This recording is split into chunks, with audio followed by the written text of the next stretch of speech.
kita berkumpul demi satu kata, yaitu menggembirakan Nabi Muhammad SAW.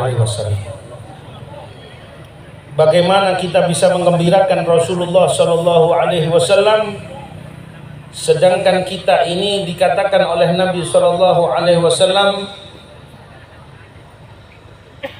"Mathalu ummati kal jasadil wahid, kal bunyanil wahid, idza ishtaka minhu udhun tada'a lahu sa'irul jasad bisahari wal humma."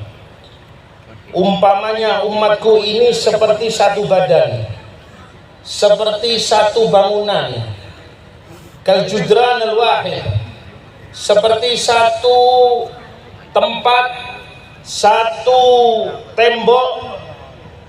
Satu badan ini bila ada satu yang mengeluh, maka yang lainnya juga ikut merasakan sakitnya, lainnya ikut merasakan panasnya, lainnya ikut merasakan humma. Seandainya Sayyidina Rasulullah SAW hadir bersama kita saat ini, melihat keadaan kita seperti saat ini, minimal akan menggembirakan hati Nabi Muhammad SAW. Neka mon sampean tak rokok majlis,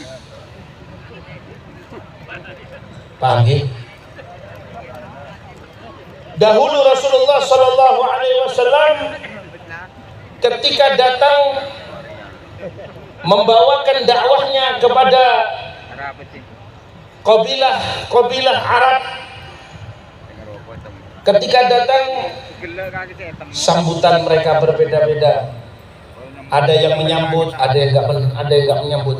Ada yang asalnya menyambut kemudian tidak menyambut lagi gara-gara pamannya yang bernama Abu Lahab. Ini anak saya Majnun, ini keponakan saya, ini ada gilanya. Saya tahu anak ini adalah anak yatim, dan seterusnya seperti itu.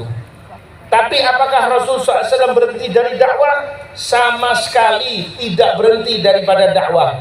Demi apa? Demi satu kata, harisun alaikum. Selalu menginginkan yang terbaik, menjaga agar umat ini sejak di dalam perut ibu hingga wafatnya, hingga kembali lagi di alam barzakh, hingga menghadap kepada Allah, tetap dijaga oleh Nabi SAW. Kulli fardin mu'azzaz mukab. Yang diinginkan oleh Nabi agar tiap umat ini ketika menghadap kepada Allah dalam keadaan mulia, dalam keadaan istimewa di hadapan Allah Subhanahu wa taala. Mu'azzaz mukarram berkat Nabi Muhammad sallallahu alaihi wasallam. Tidak pernah ada nabi yang ngawal umatnya. Saya misalkan diundang di tempat ini, berada di situ, nggak ada orang yang kenal. Saya nggak pakai baju seperti ini misalkan, atau misalkan pakai baju seperti ini tidak dikawal, kira-kira bisa masuk apa enggak? Bisa masuk apa enggak? Nggak bisa. Beb, ini tempatnya sudah full, Beb, duduk sini, Beb. Ayo dong, tujuh dinak dong. Iya kan? Kalau itu tidak ada kawalan, tak koordinasi syarat panitia lagi. Tapi karena koordinasi syarat panitia, ada kawalan, akhirnya kita bisa diantarkan ke tempat yang seperti ini. Akhirnya depan panjenengan ini. Itu hanya contoh. Lalu bagaimana kalau seandainya ada seorang ini, dia tidak dikawal oleh nabinya, tidak diperhatikan oleh nabinya, apa yang akan dia dapatkan? Maka yang akan dia dapatkan adalah hal yang paling kecil dari Allah Subhanahu wa taala. Tapi Nabi Muhammad SAW mengawal umat ini. Kullu fardin, setiap daripada umat ini dikawal oleh Rasul sejak dia belum lahir, bahkan sejak di dalam perut ibunya sampai menghadap kepada Allah selalu dijaga oleh Rasul Shallallahu Alaihi Wasallam.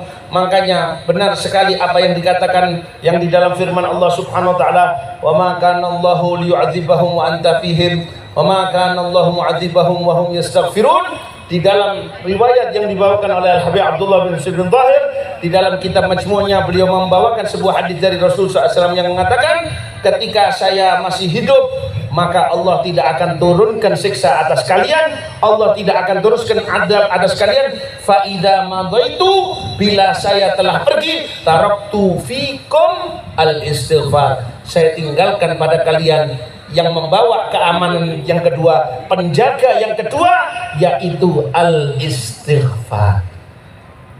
Inilah Rasulullah Sallallahu Alaihi Wasallam. Harisun alaikum ini adalah sifat yang sudah Allah sebutkan dalam ayat Quran. Nggak mungkin Nabi itu nggak perhatian sama umatnya, mustahil. Siapapun yang masuk dalam umatnya, maupun itu umat dakwah ataupun umat ijabah. Umat dakwah artinya yang belum masuk Islam, umat ijabah yang sudah masuk dalam Islam, semuanya diperhatikan oleh Rasul Shallallahu Alaihi Wasallam. Bahkan kalau seandainya kita tahu apa yang ada di dalam hati Nabi akan cintanya kepada umat ini, sungguh sangat luar biasa.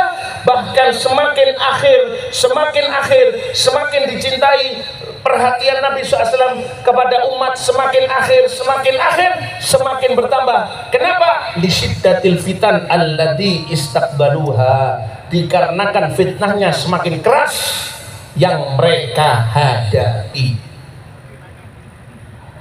Kita enak, sampai duduk enak, hadir majelis, makan, minum, dijamu. Sedangkan mereka orang-orang di luar sana mau sholat, waktu berangkat sholat gak jelas.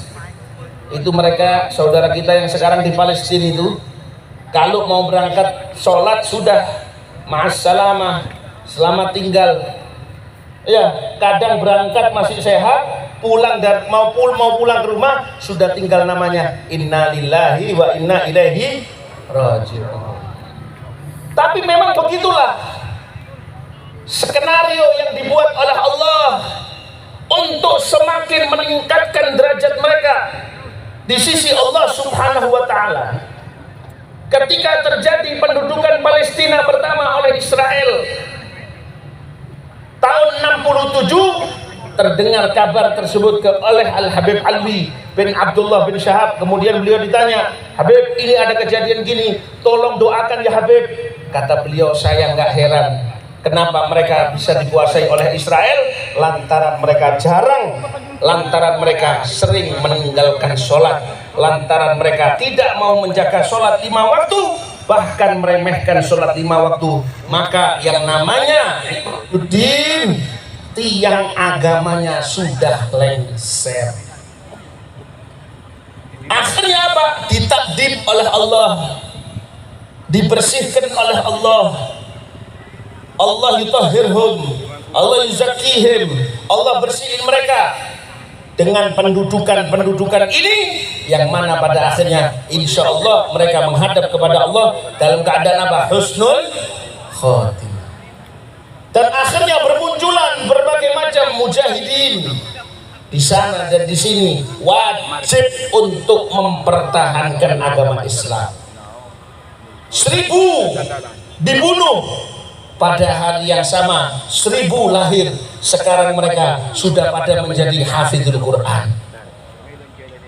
Dulu pernah diturunkan bom fosfor. Bom fosfor itu Bu, bukan lemper,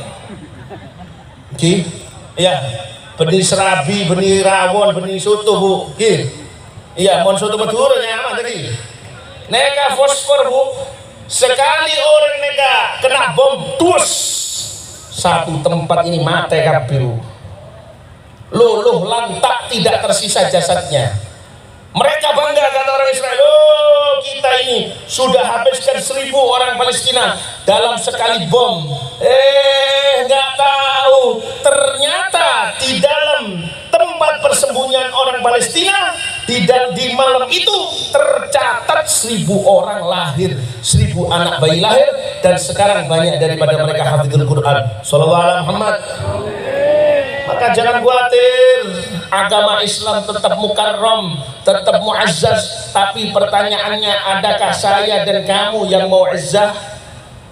Ataukah kamu akan biarkan agama ini diobrak-abrik atau nanti ditolong oleh siapapun orangnya? Memang Allah janjikan kemuliaan, bi'izzi azizin au bidhilli jalilin.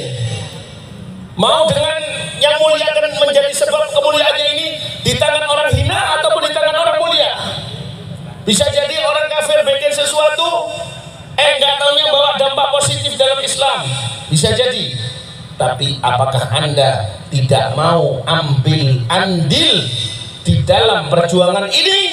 Minimal ketika Anda terdengar saudara kita di Palestina atau di tempat-tempat lagi di negara-negara lain di kalangan kaum muslimin yang tertindas, minimal Anda malam hari Anda berdoa kepada Allah, ya Allah selamatkan umat Nabi. Makanya Al-Habib Abdul Qadir bin Ahmad Segaf, beliau ditanya, Habib, ini kenapa kok masih terjadi banyak bencana di sana sini? Kata beliau mengatakan, liqillatil qari'in babul maula, dikarenakan sedikitnya orang yang mengetuk pintunya Allah di malam hari. Kita nggak disuruh ngangkat senjata, tidak. Minimal ada antisipasi, minimal ada empati, minimal ada perhatian. Man lam yahtam bi amril muslimin falaysa minhum. Kalau kita orang mau mati nggak mati biarin, si penting kok ngakan ngenom, ngakan ngenom rokok, ngakan ngenom rokok, ngakan ngenom rokok bini, tunggu tak mare-mare loh.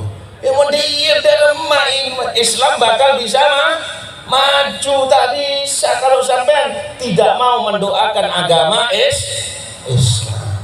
Makanya Rasulullah Shallallahu Alaihi Wasallam ini betul-betul perhatian. Pernah di kota Madinah itu terjadi guntur, kilat yang suaranya menggelegar. Sahabat kaget terbangun. Tapi ternyata apa? Yang bangun pertama kali, bahkan yang mengelilingi kota Madinah dalam riwayat tersebut adalah siapa? Sayyidina Rasulullah Shallallahu Alaihi Wasallam. Kenapa ya Rasulullah? Engkau keluar di tengah malam seperti ini. Ada apa ya Rasulullah? Kata Nabi, kalau Allah mau turunkan azab, biar saya yang kena. Siapa ini? Ada Rasulullah. Seandainya memang mau diturunkan, terus turunlah, wa ma kana Allahu yu'adzibahum wa anta fihim.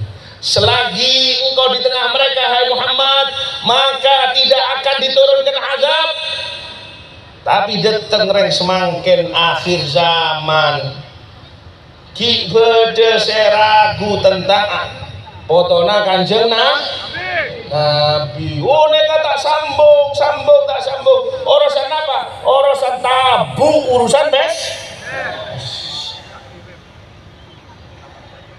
bayangaki teki de remah matena. Pas mate tetap dalam keyakinan seperti itu. Pas mate ngadebe Kanjeng Nabi, nyon syafaat Kanjeng Nabi. Nah baca Nabi SAW. Nah baca budak Kanjeng Nabi Muhammad SAW. Sepora si bencana. Sepora si bencana. Tetibon sampai nekat teti orang, seketun ate, cinta anak foto Kanjeng Nabi. Alhamdulillah. Bahkan majelis ini sangat keilmuannya tersambung kepada Rasul Shallallahu Alaihi Wasallam. Tersambung kepada anak foto Kanjeng Nabi, Sayyid Muhammad bin Ali al-Maliki. Ya, anak-anak beliau kepada Sayyidil Habib Umar bin Muhammad bin Salim bin Hafid. Artinya pada sambungan silsilah zahabiyah, silsilah mubarakah ila Rasul Shallallahu Alaihi Wasallam. Apa maksudnya? Kalau sampai berdoa, ya Allah, berkat tangguru ya Allah, sambian misalkan, sampai pengawam doa kepada Allah, ya Allah berkatan guru ya Allah. Nekah bergerak guru panjenengan, terus ke guru hingga Rasulullah Shallallahu Alaihi Wasallam. Paham apa tak paham? Paham apa tak paham? Nekah berkata majelis yang punya sanad kepada Rasulullah Sallallahu Alaihi Wasallam.